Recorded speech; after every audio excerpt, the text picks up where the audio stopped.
এটা হযরত ওমর রাদিয়াল্লাহু আনহুর কথা, যে কেউ ভোর রাতে উঠে গিড়গিড়ে কাঁদতেছে, গিড়গিড়ে কাঁদতেছে, চোখের পানি টপকে টপকে দাড়ি থেকে পড়ে যাচ্ছে, একে তোমরা বুজুর্গ মনে করো না। বুজুর্গ তো সেই ব্যক্তি যার দ্বারা অন্য ক্ষতিগ্রস্ত হয় না, সে বুজুর্গ ব্যক্তি।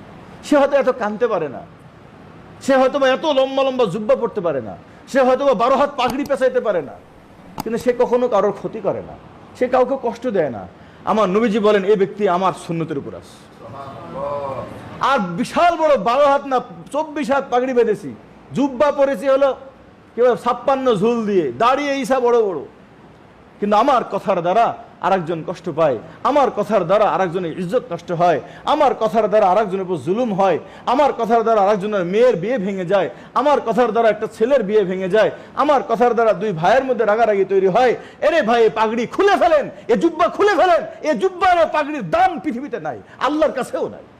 দরকার নেই আপনার পাগড়ির। যেই পাগড়ি পরে আপনি বদনাম করেন, যেই পাগড়ি পরে আপনার একজনের বিয়ে ভাঙেন, যেই পাগড়ি পরে আপনি একটা মানুষের ইজ্জতকে নষ্ট করেন, ওই পাগড়ি ওই জুব্বার কোনো দরকার নেই। এই মানুষের এই পাগড়ির পৃথিবীতে কোনো কাজ নেই। মুসলমানই তো না আপনি, আপনি তো মুনাফিকের কাতারে আছেন। এখন আমরা সবাই মুসলমান হয়ে তৈরি আছেন ইনশাআল্লাহ ভাই।